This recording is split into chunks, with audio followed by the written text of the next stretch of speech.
Gracias, Alfredo. Aquí estoy bien, por hoy. ¿Sí hay algún problema? ¿Quieren que me suba? No pasa nada, ¿no? Bueno, Dios los bendiga. Voy a correrme un cachito para poder ver las diapositivas, que todos puedan verla.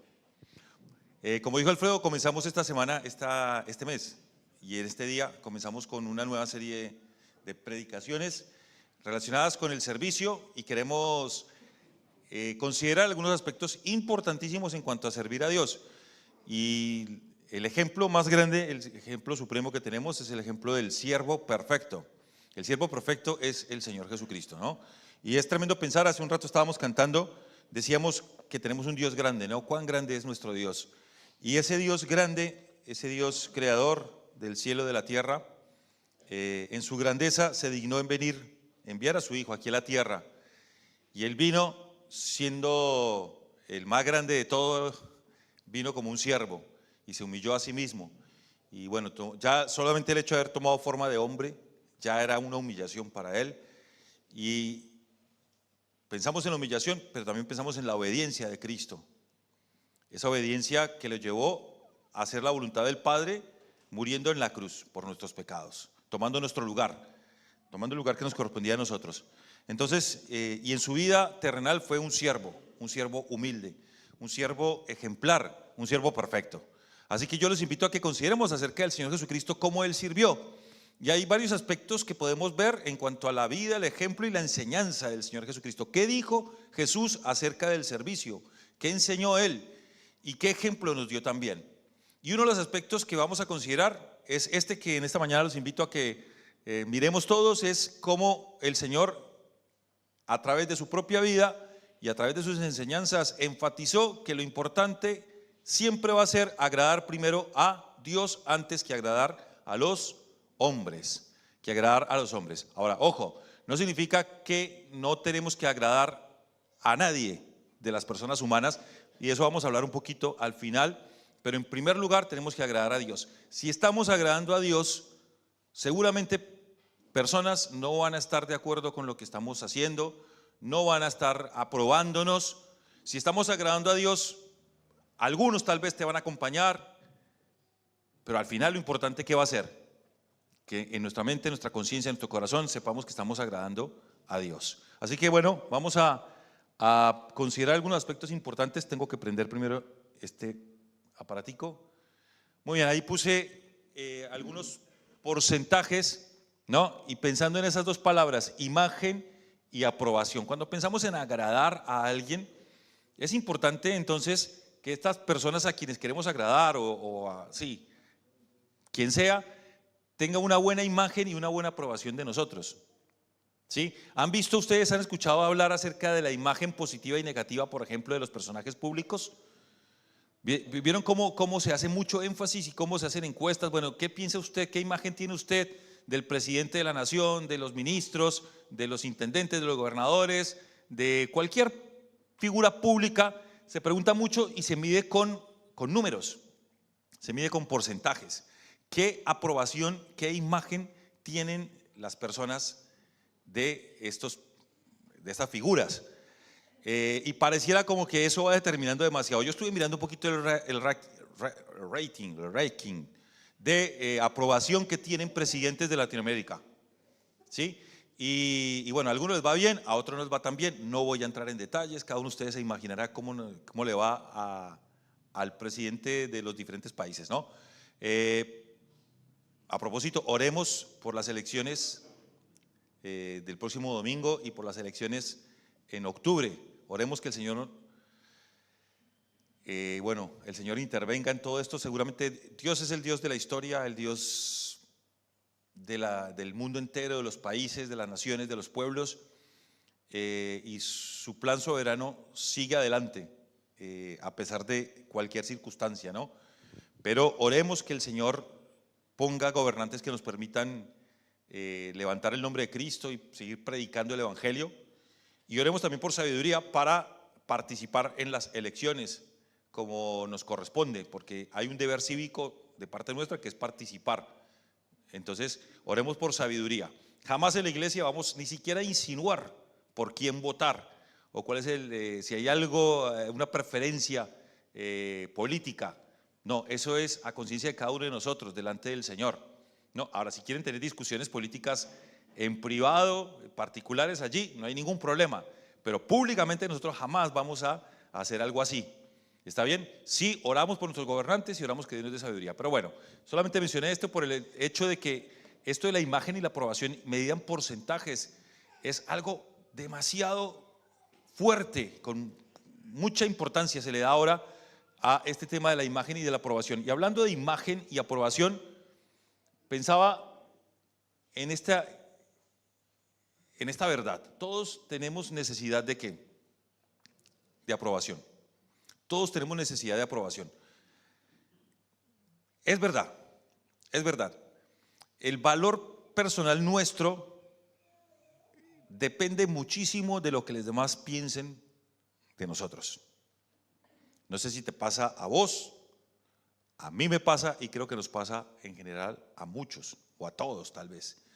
Necesitamos aprobación. Es muy importante la aprobación, pero aquí lo importante es la aprobación de quién. ¿La aprobación de quién? ¿No? Fíjate cómo ahí hay un muñequito mirándose al espejo y si alcanzan a mirar, la imagen que proyecta el espejo es diferente al muñequito como tal. Y pasa mucho, ¿no? ¿Te has mirado de espejo y te has puesto a verte y te ha preocupado tu apariencia, tu imagen? Bueno, creo que esto es algo que pasa mucho y hay etapas en la vida que esto tiene mucho más peso, mucho más importancia. Pero aquí hay un muñequito que se mira al espejo y se imagina lo que no es. Entonces, ¿qué tan real es nuestra imagen? ¿Qué tan real es lo que, inclusive lo que otros pueden estar pensando de nosotros? Porque el problema de buscar la aprobación en cualquier parte es esa, ¿no? O sea, si yo tengo aprobación de mí, bueno, aquí viene una pregunta. ¿De dónde viene tu aprobación? ¿De dónde proviene tu aprobación? ¿De Dios? ¿De los demás? ¿O de vos mismo? ¿Sabes que hay un problema? Esto es re importante. Si mi aprobación viene de los demás y mi desaprobación también viene de los demás, porque eso es lo que pasa, o sea, esas encuestas que van midiendo la popularidad, la imagen, la aprobación de figuras públicas o figuras conocidas, ese es el problema, o sea, que ¿qué tan real es la imagen que tienen los demás de mí?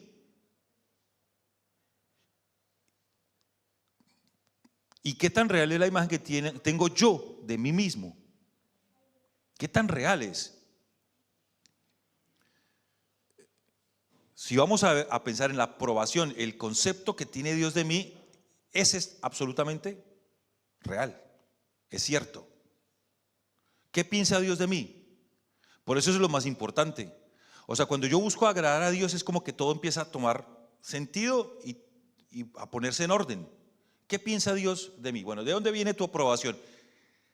¿Cuál de estas tres fuentes de aprobación, digamos así, te preocupa más? Siendo honesto con vos mismo, delante del Señor. ¿Qué te preocupa más? ¿La aprobación de Dios? ¿Cuántas veces hemos sacrificado que Dios se agrade de nosotros por agradar a los demás? O por agradarnos a nosotros mismos, o sea, por sentirme yo bien y pensar, convencerme que yo estoy haciendo las cosas bien. ¿De dónde viene tu aprobación?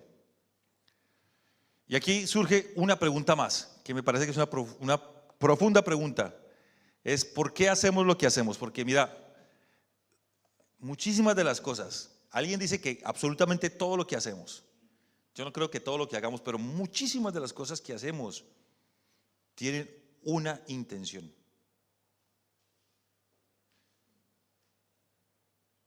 La intención de agradar a alguien. La intención de agradar a alguien. De proyectar una imagen. ¿Por qué hacemos lo que hacemos? ¿Te has puesto a pensar por qué haces lo que haces? ¿Por qué trabajas? ¿Por qué te peinas como te peinas? ¿Por qué te vistes como te vistes? ¿Por qué hablas como hablas? ¿Por qué vas a donde vas? ¿Por qué venís aquí a la iglesia? ¿Por qué hacemos lo que hacemos?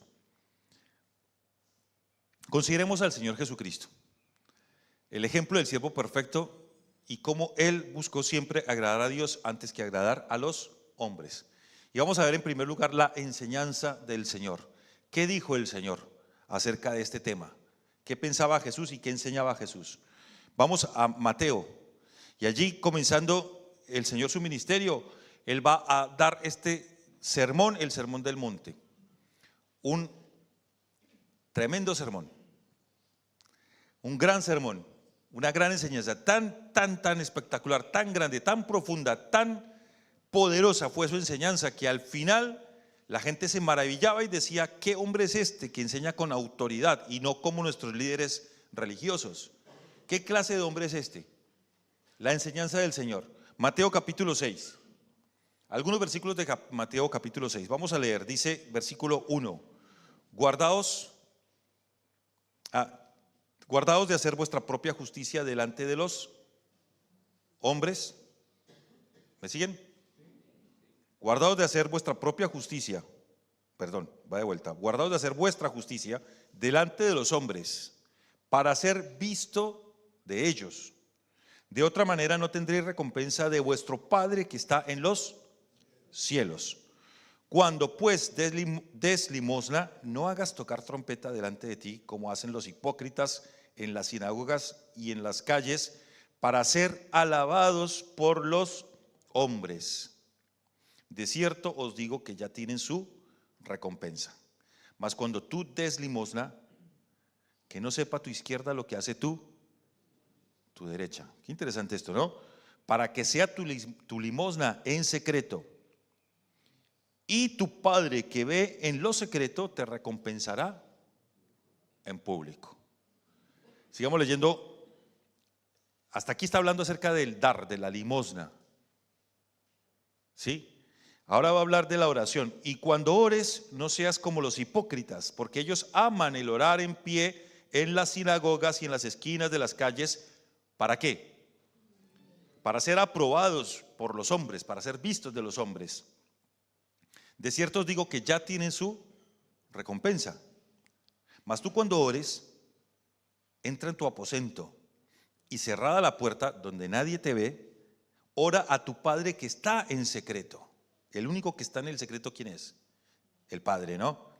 Y tu Padre que ve en lo secreto te recompensará en público. Y orando no uséis vanas repeticiones como los gentiles, que piensan que por su palabrería serán oídos. O sea, ¿a quién le estás orando al final? Si hacéis vanas repeticiones y vana palabrería, ¿a quién le estás orando realmente? No os hagáis pues semejantes a ellos, porque vuestro Padre sabe de qué cosas tenéis necesidad antes que vosotros le pidáis. Vamos un poco más adelante, versículo 16 de Mateo capítulo 6, ¿no? Ya hablo de dar limosna, de dar. Ya hablo de la oración. Y ahora fíjate lo que va a decir en versículo 16. Cuando ayunéis, no seáis austeros como los hipócritas, porque ellos demudan su rostro para mostrar a los hombres que ayunan. ¿A quién quieren mostrar que están ayunando? A las personas. ¿Qué están buscando con eso? La aprobación. ¿Pero de quién? De los hombres. De cierto os digo que ya tienen su recompensa. Pero tú cuando ayunes, unge tu cabeza, lava tu rostro, para no mostrar a los hombres que ayunas, sino a tu Padre que está en secreto, y tu Padre que ve en lo secreto te recompensará en público. Si vas a ayunar, que no se entere nadie, dice acá, porque finalmente ¿para quién estás ayunando? ¿Para qué hacemos lo que hacemos? ¿Para qué ayunamos? ¿Para qué oramos? ¿Para qué ofrendamos o damos limosna? ¿Para qué? ¿Para ser visto de los hombres? ¿O lo hacemos realmente para Dios? Bueno, una de las muestras en todo esto es, si quieres ser visto por los hombres, bueno, hacelo públicamente, que todos se den cuenta. Pero si quieres ser visto y aprobado por Dios, si lo que te interesa es agradar a Dios, entonces no necesitas que los demás se enteren. El tema principal de este pasaje que hemos leyendo no es la limosna, no es la ofrenda, no es la oración, no es el ayuno. El tema principal está en el versículo 1. guardaos de hacer vuestra justicia delante de los hombres para ser vistos de ellos. De otra manera no tendréis recompensa de vuestro Padre que está en los cielos. Ese es el tema principal. El tema principal es lo que estamos hablando hoy. El tema principal es vivir una vida con el propósito de buscar la aprobación de Dios y no de las personas. Eso es lo más importante. Y esta es la enseñanza del Señor. Esto es lo que Él nos está diciendo. Pero no solamente consideremos la enseñanza del Señor, también miremos el ejemplo en la práctica del Señor. El ejemplo del Señor. El ejemplo del Señor, y vamos a mirar allí en Juan capítulo 5, hay un pasaje que me llamó mucho la atención. En Juan 5,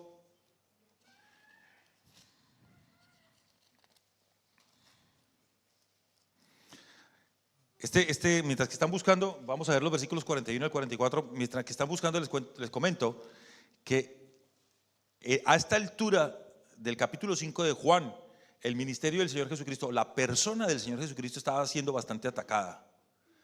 Había mucha oposición hacia lo que Él hacía. También había multitudes y multitudes de personas que lo seguían, cantidades que iban tras de Él. Y nos estamos aproximando en Juan 5, 41 al 44. Y el Señor va a mostrar con su ejemplo que a Él le interesaba agradar a Dios y no a los hombres. Pero aquí al final de este capítulo 5, cuando ya nos estamos aproximando al capítulo 6, llega un momento de crisis en la vida ministerial del Señor. Porque al final del capítulo 6, de esas multitudes que lo seguían, muchos van a dejar de seguirlo, escandalizados por las enseñanzas tan fuertes del Señor. Por eso es importante, al leer lo que vamos a leer, darnos cuenta que el Señor con su ejemplo también nos dice que es más importante buscar la aprobación de Dios que pretender que los hombres estén contentos con nosotros, que las personas estén todas aprobándonos. 41 al 44, mira lo que dice el versículo 41: gloria de los hombres no recibo. ¿Te das cuenta? ¿Qué significa eso? Gloria de los hombres no recibo. Es el Señor, el Salvador, el Hijo de Dios, el Mesías de Israel, digno de la gloria, de toda honra, de recibir toda gloria, ¿sí o no? Sí. Pero el Señor está diciendo, mira, a mí gloria a los hombres, yo no estoy recibiendo gloria a los hombres. Mas yo os conozco que no tenéis amor de Dios en vosotros. Yo he venido en nombre de mi Padre y no me recibís. Si otro viniera en su propio nombre, a ese recibiréis. ¿Cómo podéis vosotros creer, pues? ¿Cómo podéis vosotros creer, pues? Perdón, pero estoy me cuesta enfocar la letra en esta mañana. ¿Cómo podéis vosotros creer, pues recibís gloria los unos de los otros y no buscáis la gloria que viene del Dios único? Ahí está. ¿Cómo van a creer ustedes? ¿Cómo van a llegar a creer el mensaje que yo les estoy dando? Dice Jesús, ¿cómo van a creer mi predicación? ¿Cómo van a llegar a creer en mí? Si ustedes lo que están buscando es la gloria, de recibir gloria los unos de los otros, y no buscan que la gloria sea para Dios, no buscan la gloria que viene, y tampoco buscan la gloria que viene del Dios único. No penséis que yo voy a acusaros delante del Padre. Hay quien os acusa, Moisés, en quien tenéis vuestra esperanza.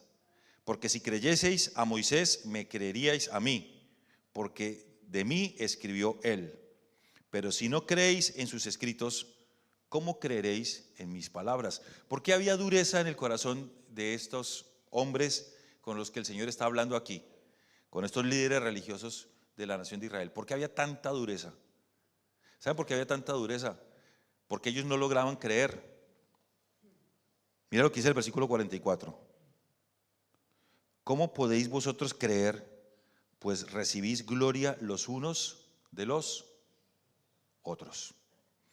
¿Saben qué pasa cuando una persona busca la aprobación de los demás en lugar de buscar la aprobación de Dios? Que a la larga termina creyéndole más a la gente, confiando en la gente, apoyándose en la gente que en Dios. El Señor no buscaba su propia gloria, buscaba la gloria del Padre. El Señor no buscaba la aprobación de los demás.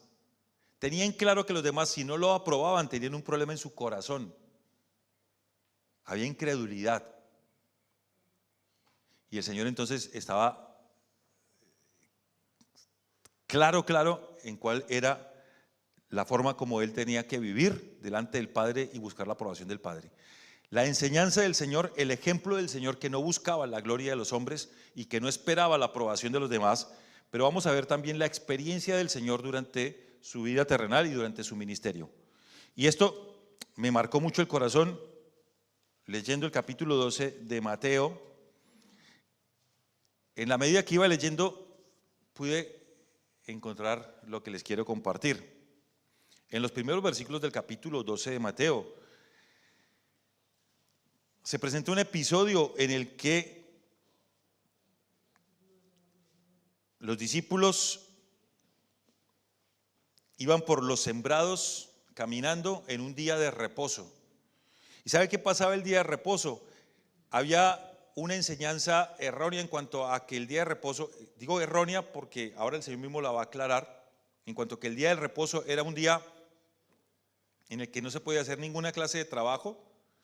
¿Sí? Ninguna clase de trabajo, porque Dios había mandado el reposo y había que quedarse quietecito y había inclusive, o sea, el sentido del día de reposo, sí, había un día de reposo y sí había que parar toda actividad. Es más, había que prepararse desde el día anterior. Entonces la comida que vamos a comer el día de reposo la preparamos el día anterior para el día de reposo no estar cocinando, ¿sí? Y no estar haciendo ningún tipo de trabajo, para que sea total reposo. Pero era tan exagerado la forma como ellos querían ponerlo en práctica y como querían cargar a los demás con esa práctica también, que inclusive ponían como, medían la distancia que se podía recorrer. O sea, no puedes dar más de tantos pasos. Si eran, ponele 200 pasos y dabas 201, chao. Quebrantaste el día de reposo, sos un pecador y sos indigno de ser como nosotros, y ellos siempre se ponían como ejemplo. Eran leyes que ponían ellos, pero fíjate lo que pasó, o sea, los discípulos estaban comiendo, estaban caminando entre los sembrados y se agachaban, levantaban y comían, y los acusaron. Se están agachando para levantar comida, eso no se puede hacer en día de reposo. Y el Señor entra a decirles, pero pará, o sea, tienen hambre, déjenlos comer. Y termina el versículo, este relato, el versículo 8, diciendo, porque el Hijo del Hombre es Señor del día de reposo. O sea, ustedes no vengan a hablar a mí del día de reposo. Yo soy Señor del día de reposo. Yo me inventé el día de reposo, entonces no me vengan a decir cómo es lo del día de reposo. Pasando de allí vino a la sinagoga de ellos, y he aquí había allí uno que tenía la mano seca, y preguntaron a Jesús para poder acusarle, ¿es lícito sanar en el día de reposo? Y él les dice, ¿qué hombre de vosotros que tenga una oveja y ésta se cayera en un hoyo en el día de reposo, no le echa mano y la rescata, la levanta? Pues ¿cuánto más vale un hombre que una oveja? ¿Cuánto más? La pregunta ¿es lícito hacer bien el día de reposo? Entonces dijo aquel hombre, extiende tu mano, y él la extendió y le fue restaurada, sana como la otra. Y miren lo que viene el versículo 14. Y salidos los fariseos, los líderes que le hicieron esa pregunta para tentarle, los mismos que cuestionaron que sus discípulos se agacharan a levantar comida para comer el día de reposo si tenían, bueno, esos mismos ¿qué hicieron? Versículo 14, ¿qué dice? Tuvieron consejo contra Jesús para destruirle. Empezaron a decir, este hombre nos está arruinando el negocio. Este hombre nos está hablando muy fuerte, nos está haciendo quedar mal delante de todos, nos está humillando. a este hombre hay que destruirlo. Y se pusieron de acuerdo para destruirlo. Ahora fíjate un poco en el versículo 22. No, perdón, versículo 15. Sabiendo esto Jesús, sabiendo que empezaron a tener consejo para destruirlo, se apartó de allí y le siguió mucha gente y sanaba a todos y les encargaba rigurosamente que no le descubriesen. Queridos hermanos, mire, hasta aquí que yo encuentro lo siguiente. Hemos visto la enseñanza del Señor Jesús. Él dijo que no tenemos que buscar la aprobación de los hombres, sino la aprobación de Dios. Hemos visto su ejemplo, porque en su vida Él practicaba lo que predicaba. Y ahora estamos considerando la experiencia. ¿Qué le pasó a Jesús con este tema? ¿Y sabe qué observo yo aquí? Si fuéramos a pensar en esos signos de porcentaje que pusimos al comienzo, ¿no? ¿Qué imagen pública tenía el Señor? ¿Qué porcentaje de aprobación tendría? Pues si vos lees el versículo 15, ¿qué dice el versículo 15? Sabiendo esto, Jesús se apartó de allí y le siguió. ¿Qué dice? Y sanaba a todos. ¿Qué porcentaje de aprobación tendría el Señor Jesús en esa época? Si hubieran encuestas y hubieran mediciones, ¿alto o bajo? ¿Qué piensan ustedes? Alto, alto, lo seguían multitudes. Las multitudes iban tras de él y la pregunta es, ¿por qué lo seguían? ¿Por qué lo seguían? ¿Por qué lo seguían? Por los milagros y porque lo sanaba. Por eso lo seguían. ¿Sabe que había mucha gente que seguía al Señor y está claro que lo seguían porque hacía milagros, porque daba de comer? Les gustaba como predicaba, les encantaba como enseñaba, pero lo que más les gustaba era que,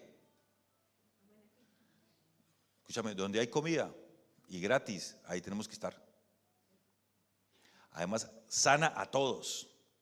Multitudes lo seguían.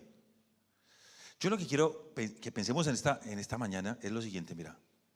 Si vamos a hablar de la imagen y aprobación que tenía el Señor Jesús, en términos de porcentaje seguramente era muy alto la buena imagen y la aprobación que él tenía, era muy alto. ¿Sí? Porque multitudes lo seguían. Pero también tenía gente que se le oponía, que es más, estaba ya poniéndose de acuerdo para ver cómo lo destruían. ¿Qué importa realmente acá? ¿Qué le importaba al Señor realmente? Fíjate lo que dice el versículo 17 al 21.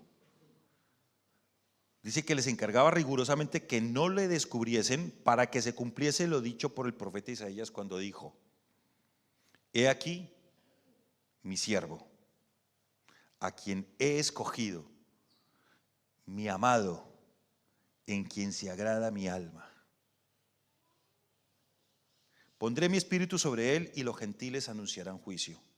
No contenderá, ni voceará, ni nadie oirá en las calles su voz. La caña cascada no quebrará, y el pábilo que humea no apagará, hasta que saque a victoria el juicio, y en su nombre esperarán los gentiles. ¿Quién habla aquí? ¿Quién habla aquí? Qué tímidos que son ustedes, gente. O esto está tan aburrido que todo el mundo está dormido, o ustedes son muy tímidos. ¿Quién está hablando aquí? El profeta está citando al profeta Isaías, pero ¿quién habla? El Padre. Habla Dios. Habla Dios. ¿Y qué piensa Dios del Señor? ¿Qué dice el versículo 18? ¿Qué piensa el Padre? He aquí mi siervo, a quien he escogido, mi amado, en quien se agrada mi alma. En la experiencia del Señor, realmente La opinión del Padre era lo importante. Y les voy a decir algo, mire, la aprobación del Señor era muy alta, pero Él no se fiaba de eso nunca. Muchos dejaron de seguirle en Juan capítulo 6. Les digo más, los que el domingo,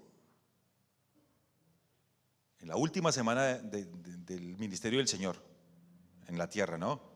Ese primer día de la semana los recibieron con mantos y con palmas y aclamaban: Hosana, bendito el Hijo de David, bendito el que viene en el nombre del Señor.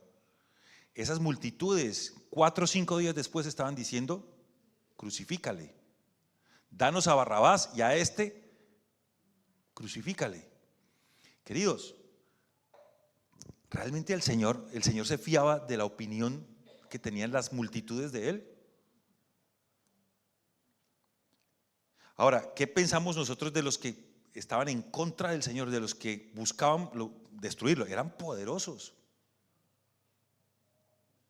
tenían todo el poder, pero eso tampoco le preocupó a Él, porque Él sabía que en el día que Dios había señalado, el Padre había señalado, Él iba a poner su vida. Nadie me quita la vida, yo mismo la pongo. Entonces para el Señor estaba claro que ni la imagen positiva ni la imagen negativa era lo importante. Lo importante era qué pensaba el Padre de Él. 2 veces el Padre dejó oír una voz desde el cielo diciendo: este es mi Hijo amado, en quien tengo complacencia. Eso era lo importante para el Señor. El Señor vino como hombre, tomó forma de siervo, se humilló a sí mismo, se hizo obediente hasta la muerte y muerte de cruz, y Dios lo exaltó hasta lo sumo y le dio un nombre que sobre todo nombre. Lo importante para Jesús era agradar al Padre. Esa fue la experiencia del Señor. ¿Qué es lo que realmente te importa a vos? ¿Sabes que el llamado a servir a nuestro Dios es un llamado a seguir el ejemplo del siervo perfecto? Es un llamado a que nosotros prioricemos siempre agradar a Dios que antes de agradar a los hombres. ¿Por qué hacemos lo que hacemos?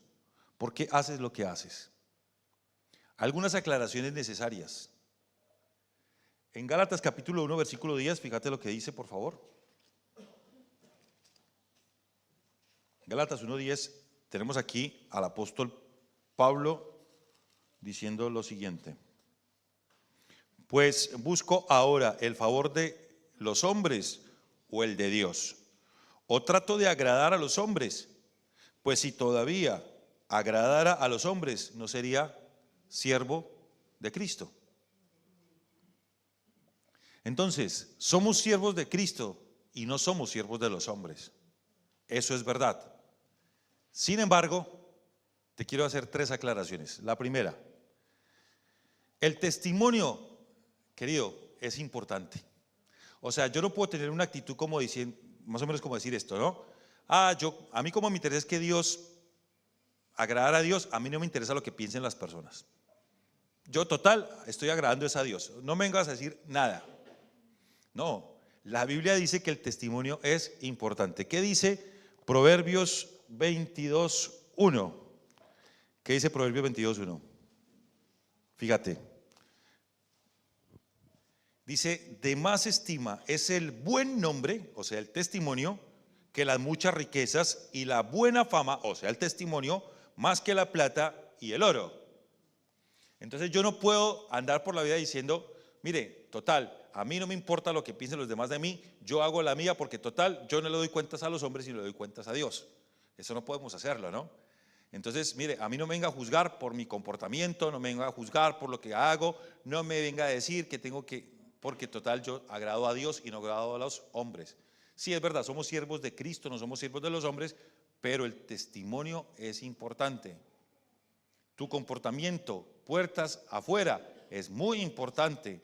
Y Dios sí quiere que el nombre de Cristo sea glorificado por tu testimonio.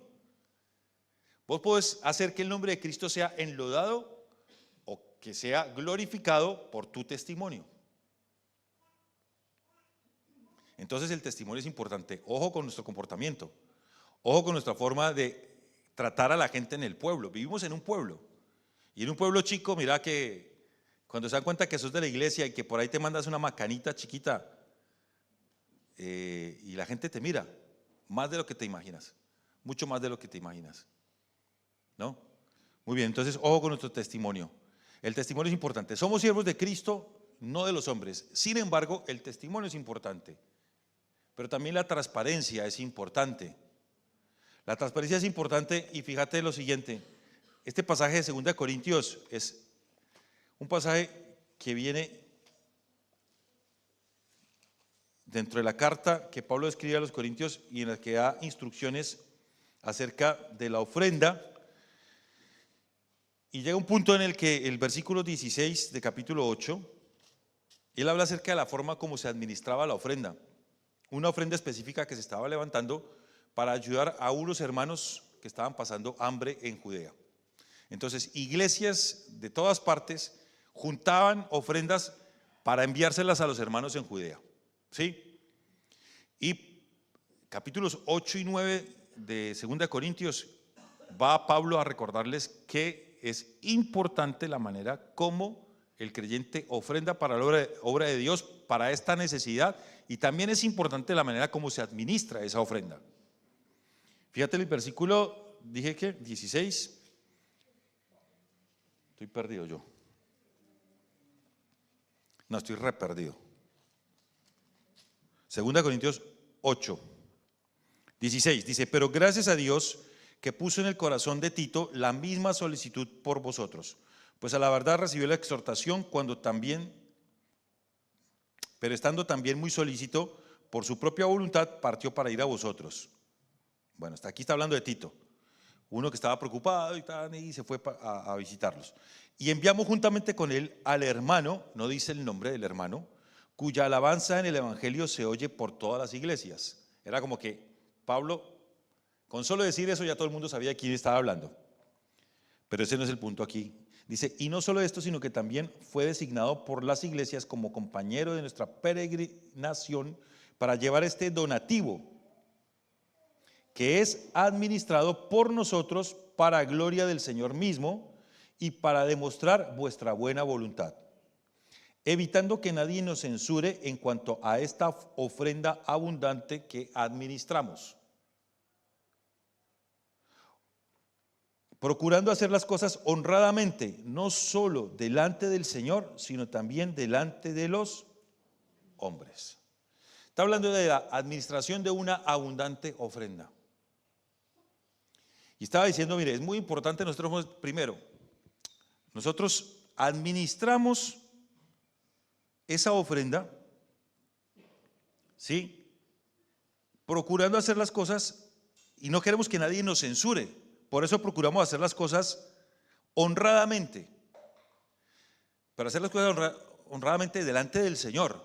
Pero no solamente delante del Señor, sino también delante de ¿quién? De las personas, de los hombres. Transparencia se llama eso.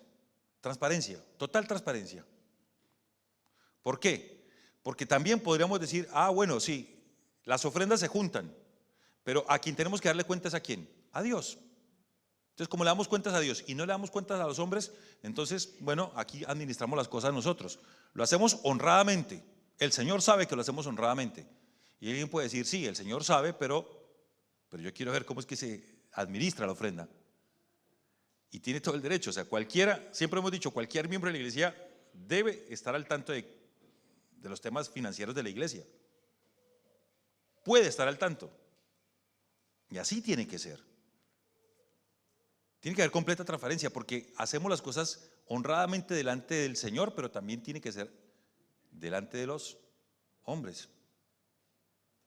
Entonces, somos siervos de Cristo, le rendimos cuentas a Dios, pero eso no significa que no haya transparencia en los asuntos en los que hay que haber transparencia. ¿Sí? Que tenemos que ser claros en lo que tenemos que ser claros. Y aquí habla específicamente de la administración de una ofrenda, pero también uno puede pensar,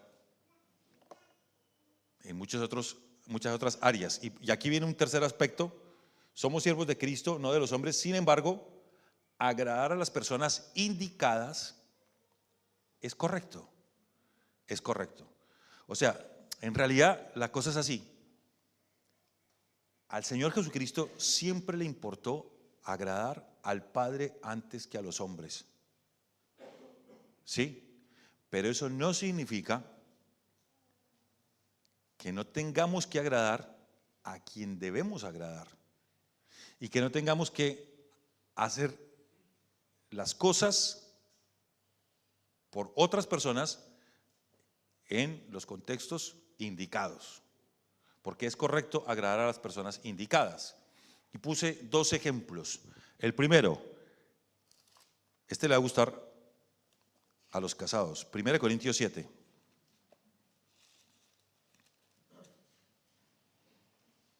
1 Corintios 7, 32 al 34.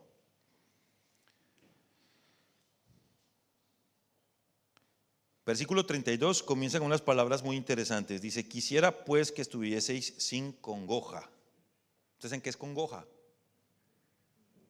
Como tristeza, ¿no? Como mucho lamento y como mucho bajoneado.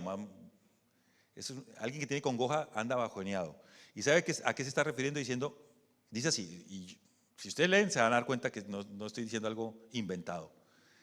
Dice, es el que se casa a la larga va a tener congoja,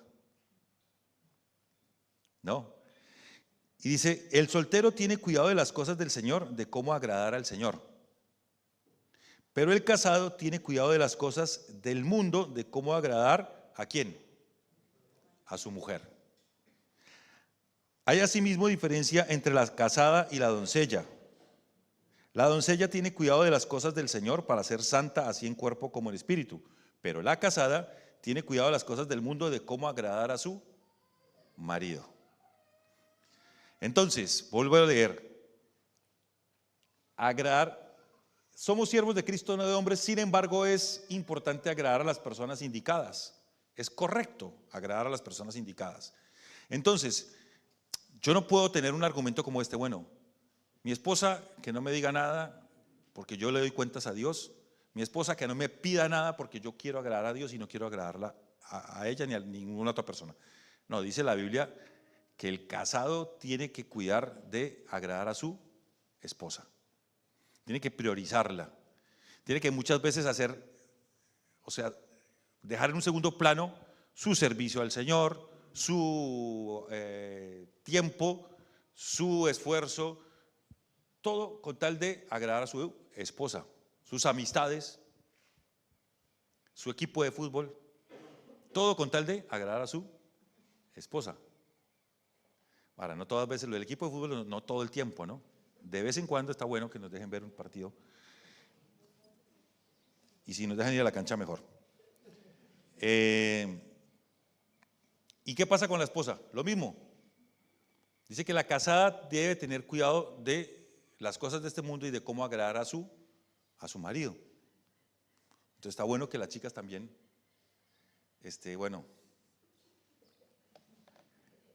se interesen por saber qué es aquello que le agrada al marido, ¿no? Y ver, bueno, cómo pueden también agradarle. Eso es debido, eso es correcto, eso es correcto. Ahora, Tito 2:9. Ya casi terminamos, me quedan minuto y medio. Ay, Tito 2:9. ¿Qué se hizo, Tito? Deberían descontar este tiempo que uno busca versículos. Tito 2:9 dice así: exhorta a los siervos a que se sujeten a sus amos, que agraden en todo, que no sean respondones. Aquí hay otro contexto también que se refiere a aquella condición en la que nosotros, por algún tipo de vínculo, en esta época estaba hablando de siervos, de esclavos, hoy tendríamos que hablar de vínculo laboral. Alguien dijo que la esclavitud no se abolió, solamente se cambió a 8 horas diarias.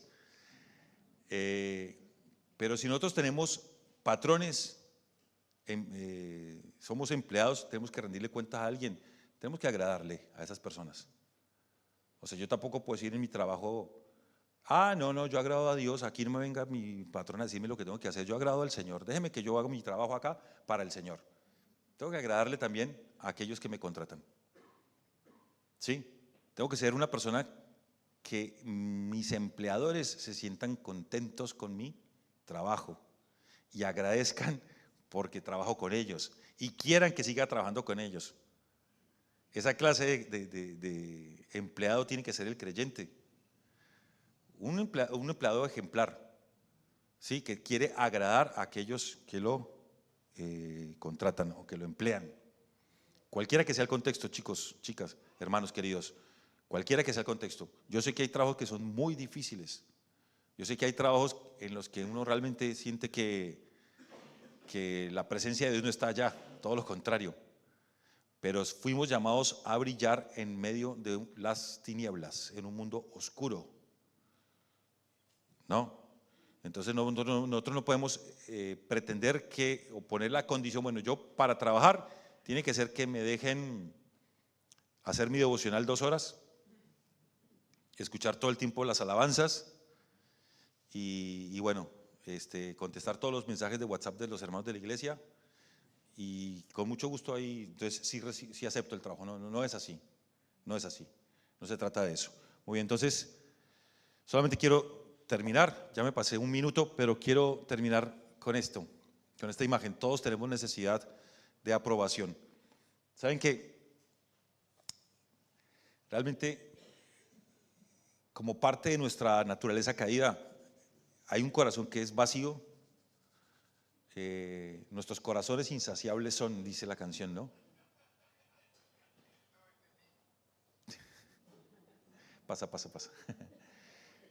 Bueno. Para los que están viendo la transmisión, aquí hay un celular que está sonando con cosas raras.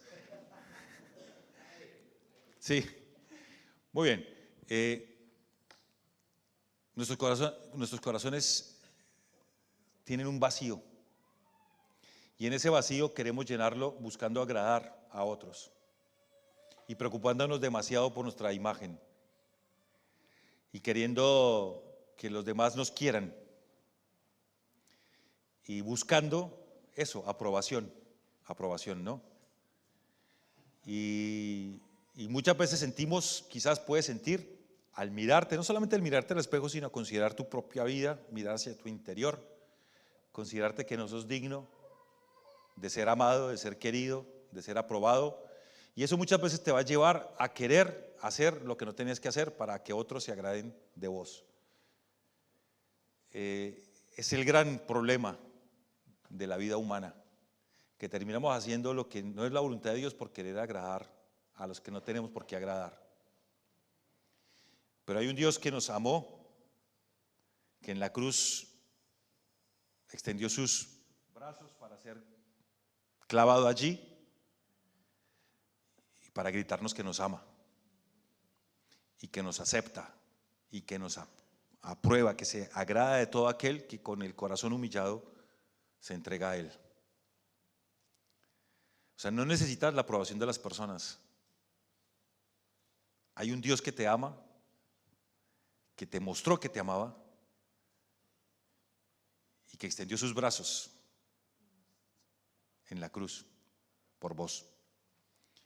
Así que este principio importantísimo del siervo perfecto que nos da el ejemplo del Señor Jesucristo, de nosotros servir a Dios pero buscando agradarle a Él y no a los hombres. Que el Señor nos ayude realmente a tener una mirada celestial, espiritual, trascendental de la vida y no tan pasajera. No se burlen de mí, que me bajan mi aprobación, mi autoaprobación.